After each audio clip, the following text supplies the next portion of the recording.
నమస్తే హరీష్ గారు. నమస్తే అండి. లాస్ట్ టైం మీరు ప్రహ్లాదుని గురించి చెప్పారు. ఇప్పుడు మనం హనుమంతుని గురించి మాకు చిన్న డౌట్ ఉంది. చెప్పండి. సార్ ఆయనకి చాలా శక్తిమంతుడు హనుమంతుడు. అంత శక్తి ఉండి కూడా ఎప్పుడూ నేను అన్న అహంకారానికి పోలేదు. అది ఎలా వచ్చింది ఆయనకి?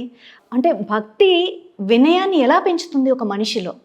ఓయా అసలు చాలా నేను మొన్నటి దాంట్లో కూడా చెప్పానండి నేను. దట్ ఎప్పుడైతే భక్తి వస్తుందో ఈగో చచ్చిపోతుంది. Yes. First death of ego is bhakti. నేను నా కోసం నాది అనేది పోయిన రోజునే భక్తి వచ్చినట్టు. నేనెంత గొప్ప భక్తుడిని, నేనెట్లా చూపించుకోవాలి అని వచ్చిన రోజునే భక్తి ఎండ్ అయిపోతుంది. ఓకే, సో అందుకని భక్తుడు అయ్యాడు అంటేనే ఆ ఈగో పోయింది అని అర్థం. ఓకే, అందులోనూ ఆయన గర్వంగా రామదూత అని చెప్పుకుంటారు. ఓకే, దూత అంటే వాడి దూత అంటే ఆయన బిహాఫ్లో వెళ్ళడం, ఆయన కోసం ఆయన సేవలో అని అనుకుంటాం. చాలామందికి ఇది అర్థం కాదు. రాముడికి ఎందుకు దూతలా ఉండాలి, ఆయన ఎంత పవర్ఫుల్, ఎంత చేస్తారో అన్నట్టు. ఈ విషయాన్ని 4-5 layers అర్థం చేసుకోవాలి మనం. ఫస్ట్ వచ్చేసి Hanuman is Rama, Rama is Hanuman. Okay okay, ఇద్దరూ ఒకటే, ఇద్దరూ శక్తియే. అది తెలియడానికి ఆయన అతులిత బలధామ అంటారు. అతుల్యమైన బలం ఉన్నవాడు అని. అసలు మెజర్ చేయలేము ఆయన బలం. ఓకే, అయితే మెజర్ చేయలేని బలం ఎందుకు వచ్చింది అంటే ఆయన హృదయములో రాముడు ఉన్నాడు కాబట్టి.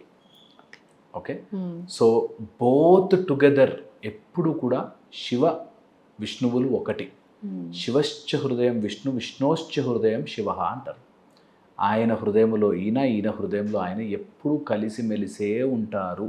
అది ఫండమెంటల్ రూల్ అది. ఓకే, సో హనుమంతుల వారు రుద్రుడి యొక్క అంశ కాబట్టి ఓకే, ఖచ్చితంగా శ్రీరామచంద్రుడు ఆయన హృదయంలో ఉంటాడు. అండ్ ఎప్పుడు రాముడు ఆయన చూసిన అలా పులకించి అలా హగ్ చేసుకుంటాడు. అంత ఇష్టం హనుమంతుల వారు అంటే. ఓకే, అండ్ అవతార రహస్యం కూడా చూడండి. నేను మనిషిలాగా ఉండాలి కాబట్టి నువ్వు నాకు దూతలాగా ఉన్నావు, కానీ ఆయన మన ఇద్దరం ఒకటే అని ఎన్నోసార్లు చెప్పాడు. సో ఆయన మనిషి అవతారము కాబట్టి ఆ అవతారంలో ఆయన పవర్ అంతగా ప్రదర్శించకూడదు కాబట్టి మనిషిగా వారధి కట్టించుకుని మనిషిగా నడుచుకుంటూ వెళ్ళి బాణాలు నేర్చుకునే స్కిల్ ఉండాలి కాబట్టి అని నేర్చుకుని తప్ప, లేకపోతే రాముడికి హెల్ప్ అవసరమనో హనుమంతుడికి పని చేసి పెట్టాలనో కాదు. అక్కడ meaning they are together in that అవతారం. ఆ రావణాసురుడికి అలాంటి వరం ఉంది కాబట్టి దాన్ని సాల్వ్ చేయడానికి అలాంటి రూపంలో వస్తారు. సో ఇందులో ఎక్కువ తక్కువ ఉండదు, ఇష్టంగా చేస్తారు వాళ్ళిద్దరు. రాముడి కంటే ఇంకేం చేయాలి అని తను, హనుమంతుడు ఉన్నాడు కదా చాలు అని తను. ఇప్పుడు అంతమంది కోతులు ఉన్నారు. ఓకే, జాంబవంతుడు ఉన్నాడు, అంతమంది ఉంటే హనుమా అని పిలిచి ఉంగరం హనుమంతుడికి ఇచ్చాడు. ఎందుకంటే గ్యారంటీగా తెలుసు హనుమంతుడు వెళ్తాడని. శ్రీరామచంద్రుడు ఇంకెవరినో పిలిపించి ఇవ్వలే. ఓకే, డెఫినెట్లీ రాముడికి క్లియర్గా తెలుసు హనుమంతుడే వెళతాడు. అందుకని ఆ ఉంగరం తీసి హనుమంతుడు ముద్ర తీసి ఇచ్చాను అంటారు. So point is he knows that హనుమంతుడు ఉన్నంతసేపు నాకు నడుస్తుంది, చేస్తుంది, అయిపోతుంది అని గ్యారంటీగా తెలుస్తుంది. సో హనుమంతుల వారి భక్తి ముందు ఆ డివోషన్ మనకి దాస్యములా కనిపిస్తుంది, కానీ అది యాక్చువల్లీ సఖ్యం. వాళ్ళిద్దరి మధ్యలో ప్రేమ అది. ఓకే, సో ఎవరైతే రామ అని అర్థం చేసుకుంటారో, Rama is that internal strength.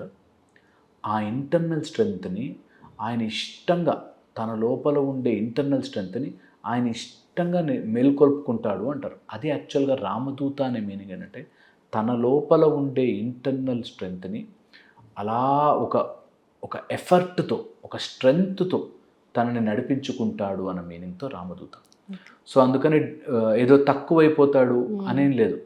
Hanuman బలమంతా కూడా రాముడే, రాముడి బలమంతా కూడా హనుమంతుడే. సో వాళ్ళిద్దరి మధ్యలో నువ్వెక్కువ నువ్వు తక్కువ అనలేదు. ఓన్లీ ఆ సీన్ వరకు, ఆ క్యారెక్టర్ వరకు. అలాంటప్పుడు అటు కురుక్షేత్ర యుద్ధం అవుతుంటే జెండాపై కపిరాజును కూర్చోబెట్టాడు. ఓకే, నేను రథం నడుపుతున్నా, నేను అట్లా కూర్చో చాలు అని కూర్చోబెట్టాడు. సో నిజంగా కూడా వాళ్ళిద్దరూ ప్రతి అవతారములో కానీ అలా కలిసి నడిపించారు అన్నిటినీ. సో హనుమంతుడు వారు ఎక్కడో తక్కువని వీళ్ళేదో ఎక్కువని కాదు. ఇది ఫస్ట్ థింగ్. సెకండ్ వచ్చేసి రెండో లేయర్లో మనం మాట్లాడుకునేది హనుమంతుల వారి యొక్క devotion is very important for minds activity.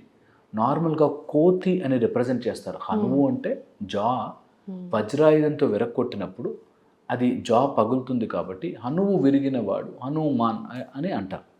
Okay, ఇంతకంటే చాలా పేర్లు ఉన్నాయి హనుమంతుల వారికి.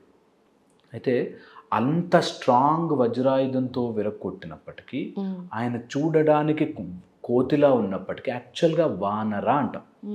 వానర అంటే నరుడు కంటే ముందు, నరుడు కంటే కొద్దిగా ముందు, ఆర్ వనములో పెరిగే నరులు అని కూడా అంటుంటారు. బట్ వానర మనం యాక్చువల్ మీనింగ్ తీసుకుంటే ప్రికర్సర్, అంటే అంతకు మనుషులు రాకముందు అతను. ఓకే, అలాంటి వానరుడు నరుడికి హెల్ప్ చేస్తుంటే, okay, it's a beautiful mechanism that ఆ ప్రీవియస్ ప్రికర్సర్ ఈ మనిషి రూపంలో ఉన్న వాళ్ళకి సహాయం చేశారు అని. And that's an evolutionary process, దాని కిందకి చెప్తారు.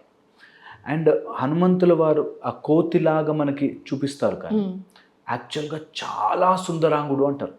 చాలా బ్యూటిఫుల్గా ఉంటాడు హనుమంతుడు. అండ్ ఆయన స్ట్రెంగ్త్ అండ్ బజరంగి అంటాం సరే, వజ్రముని అంగిగా వేసుకుని, అంటే శరీరం అంతా వజ్రములా గట్టిగా ఉండేవాడు హనుమంతుడు. అంత బలమున్న బలశాలి ఎప్పుడు కూడా నాకు ఉంది అని ఉండదు. అందుకే మీరు అబ్జర్వ్ చేస్తే బలబుద్ధి విద్యా దేహమోహం అంటారు. బలముంది, దాంతోపాటు బుద్ధి కావాలి అంట. సేమ్ అటు చూస్తే రావణాసురుడికి చాలా బలం ఉంది. 10 తలకాయలు కైలాసాన్ని ఎత్తగలిగిన రావణాసురుడు బలం ఉంది, బుద్ధి లేదు. అందుకని బుద్ధి రాగానే డివోషన్ వస్తుంది, భక్తి వస్తుంది. భక్తి రాగానే బుద్ధి కరెక్ట్గా ఏది ఎక్కడ ఎప్పుడు ఎందుకు ఎలా వాడాలో తెలుస్తుంది. ఈ రోజుల్లో అయితే చాలామందికి తెలియదు అది. నాకు కొంచెం ఇన్ఫ్లుయెన్స్ రాగానే తిరుపతిలో టికెట్లు ఇప్పించు, అక్కడ నాకు దర్శనం ఇప్పించు, లేకపోతే అక్కడ నేను ముందు వెళ్ళిపోవాలి లైన్లో, ఇవి ఆలోచిస్తాం. కరెక్ట్. ఓకే, బలబుద్ధి ఉంటే నేను రాముడిని కాబట్టి, రాముడి పక్కన ఉన్నాను కాబట్టి నా ఇష్టం వచ్చినట్టు చేస్తానని ఎప్పుడు అనుకోలే, ఎప్పుడు అందుకే బలబుద్ధి devotion in the form of ఒక దాస్యములాగా ఉన్నారు అంటే అది చాలా గొప్ప విషయం. కొంచెం తెలివి వస్తే అండి, కొంచెం నాలెడ్జ్ వస్తే ఎలా పడితే అలా మాట్లాడతారు.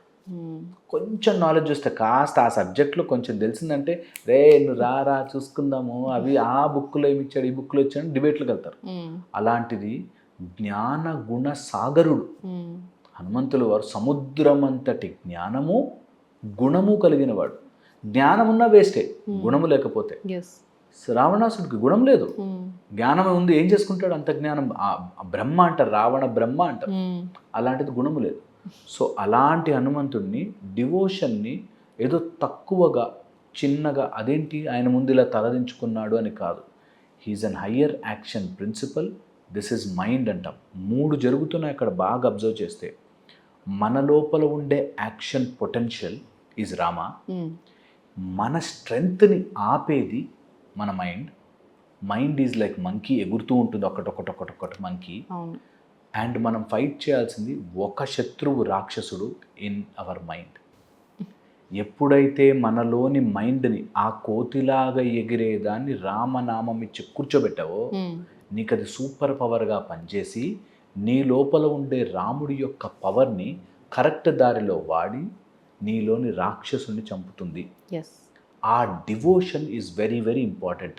దట్ నాకు తెలిసి ఎంత ఉన్నప్పటికీ నా మైండ్తో నేను నా స్ట్రెంగ్త్ కావాలి. ఆ స్ట్రెంగ్త్ కావాలంటే రాముడు కావాలి. రాముడు కావాలి అంటే నేను శత్రువుని ఎదిరించగలగనే కెపాసిటీ నాకు రావాలి. అది రావాలి అంటే ఆ స్ట్రెంగ్త్ లోపల నుంచి రావాలంటే భక్తి కావాల్సిందే. ఇది మార్చి డెఫినేషన్స్. కొంతమంది నా శిష్యుడు రా వీడు, నేను చూశాను కొంతమంది గురువులు, వీడు నా శిష్యుడు అని చెప్తుంటారు. ఎవడెవడికి శిష్యుడు కాదు. ఎప్పుడు కూడా శ్రీరామచంద్రుడు ఈజ్ మై శిష్య అని చెప్పలే నా కింద పనిచేసేవాడు అని ఎప్పుడు అనడు. కొంతమంది ఇక్కడ ఉండే శిష్యులు అంటుంటారు. అసలు ఇది ఎంత రాంగ్. మా గురువు గారు అని వీళ్ళు అనుకోవాలి. ఈ నా శిష్యుడు అని గురువు ఎప్పుడు అనకూడదు. అది ప్రేమతో రావాలి. శిష్య అనేది ఒక ప్రేమతో, వత్స అని పిలిచేవాడు రాముణ్ణి. వశిష్ఠులు వత్స, అగస్త్యుడు వత్స అని పిలిచేవాడు. అలాంటిది ఆపోజిట్ అవ్వకూడదు. సో భక్తిలో ఉంటే దాస్యము ఫీలింగ్ హనుమంతుడి వారికి ఉన్న, ఎప్పుడు నేను చాలా గ్రేట్ అని రాముడు ఎప్పుడు అనుకోలేదు. ఆ ఫండమెంటల్ లాజిక్ మిస్ అవుతారు చాలామంది. ఇలా చెప్పుకుంటూ పోతే బోలెడు చెప్పచ్చు. బట్ హనుమంతుల వారి శక్తి స్ట్రెంగ్త్ని కొలిచే తూకమే లేదు. ఇద్దరూ ఒకటే. Rama is Hanuma, Hanuma is Rama. ఆయన్ని గుండెల్లో పెట్టుకున్నాడు కాబట్టి అతుల్యమైన, తుల్యము లేని అంత పవర్ ఉంది కాబట్టి ఈజ్ గ్రేట్. అది భక్తిని ఏదో పని మనుషుల్లాగా మనం చూసినట్టు చీప్గా చూడడం, never do that. Hanuman is all powerful strength because of Rama, and Rama could do everything because of Hanuma. ఆ రెండింటిని కలుపుకొని సమాంతరంగా వెళ్ళాలి. అండ్ ఎవరైనా సరే భక్తిలో ఉంటే హనుమంతుడిలాగా నిరంతరం ఆ ధ్యానములోనే, ఆయన రోమములోనూ రామనామం ఉంటుంది అంట. నేను నా పాటలో కూడా రాశాను పాట, రోమమున రామతరంగా. అది లోపల నుంచి ఎక్కడి నుంచో, వీర విహంగా వానర వీర, రోమమున రామతరంగా, లోపల నుంచి కూడా రామ్ అని శబ్దం వస్తుంది అంట. That's the power. It's very important. అందరు తెలుసుకుంటే. Thank you.